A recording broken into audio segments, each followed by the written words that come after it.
Here we have a drive axle configuration. And in fact, this drive axle, I just had the drum off not even a month ago and replaced the brakes. As you can see, they're nice new brakes, all oil soaked. This weekend we observed a wheel seal leaking.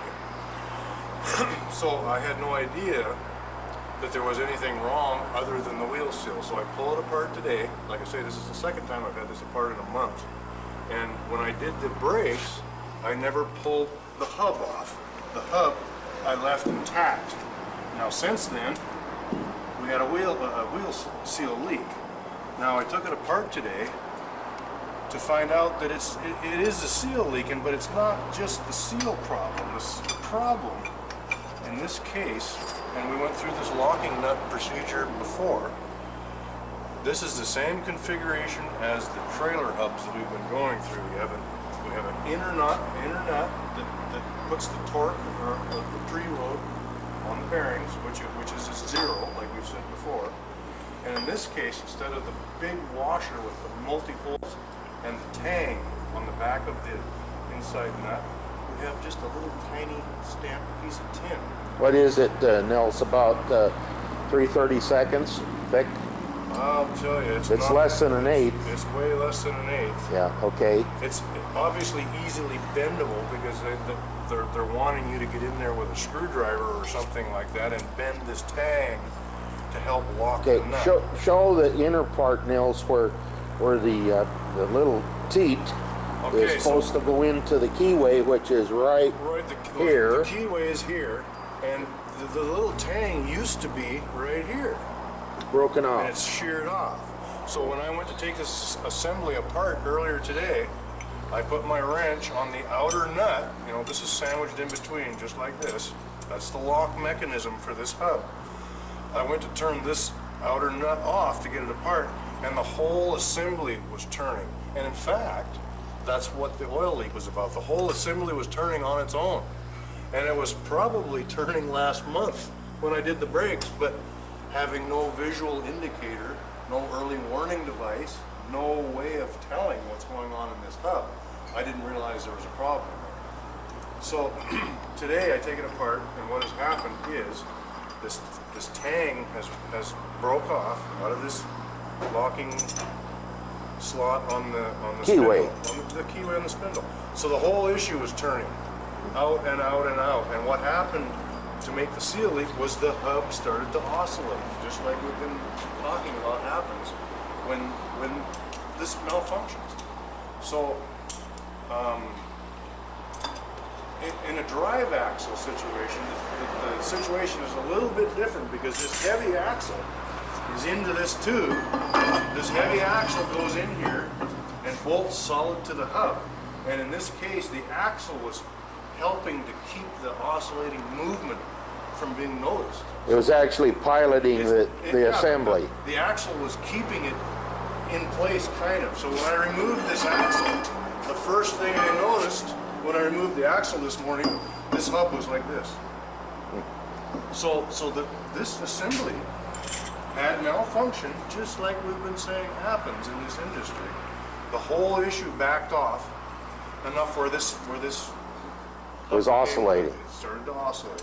So this is where our invention would shine, because had this hub had our invention on it, last month when I did the brakes, I would have been able to tell if this thing had been oscillating because of the little poppet moved out of its original position. The little early warning indicator. Early warning indicator would have moved. Okay. Nels, would that be visible before a disassembly, for example? Let's go to the one that's intact. Yeah, this is completely visible.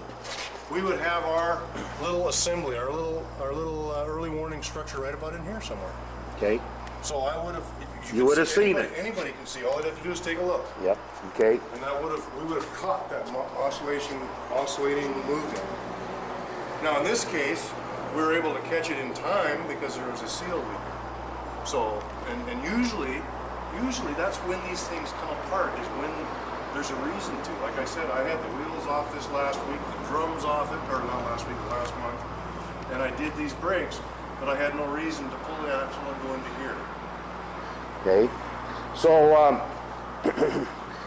we certainly see this need just as applicable on this application as we do on our trailer spindles or front end axles on these semi trucks and trailers. And it would be true for any drive axle situation. They're all basically designed the same. Okay, well, here it is, and we wanted to put this down on then further to our little investigation here, we see that somebody at some time in the past, and this is on the inner nut too, which is surprising, it's been chiseled on and off. So if you laid that on an absolute flat surface, it's not going to be flat. Well, I wouldn't, you know, there's some pretty big gouges in there. It can't be. And then you have another thing that happens.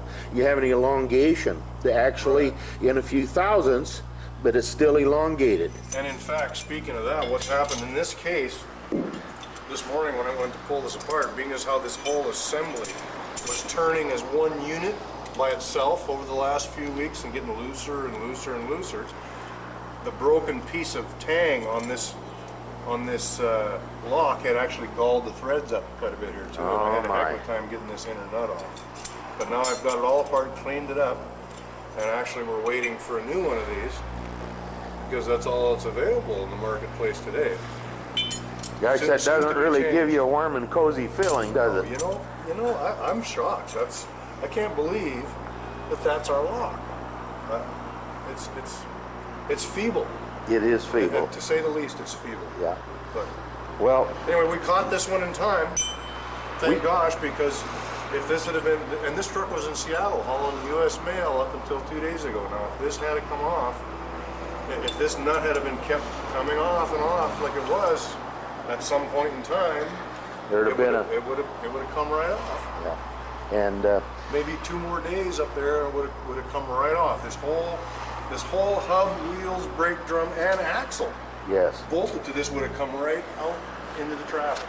Nelson, if I could say this, you know, this to me brings a greater focus on our invention and the need for it, simply because we cannot change or accept the responsibility for a manufacturer's poor design, and that's just exactly what it is. It's a very cheap, poor design.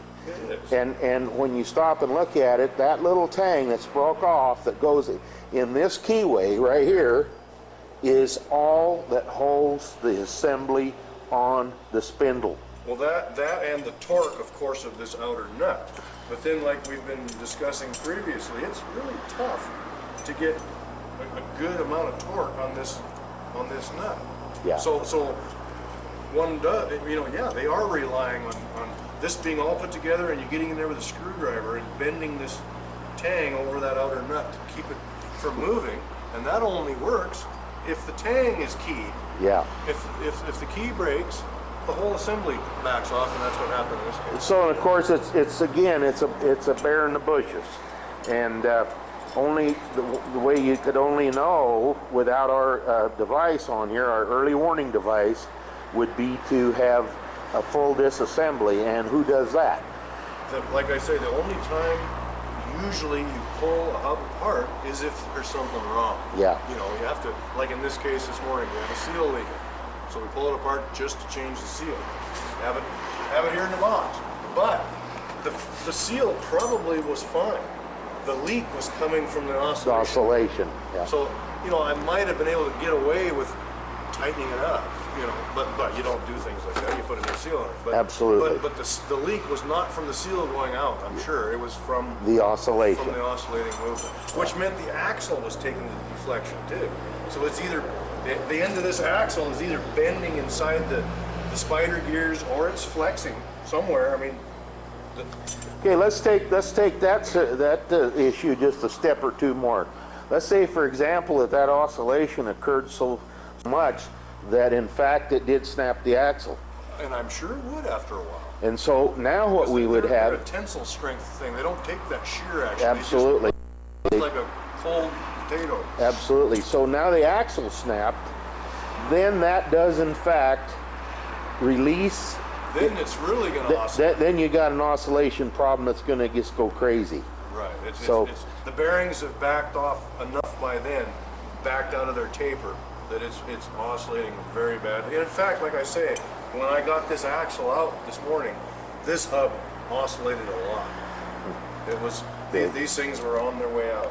Well, we need to put our early warning devices on. I think so. Yep. I think we need 4 on this truck right here, Joe. Yep, okay.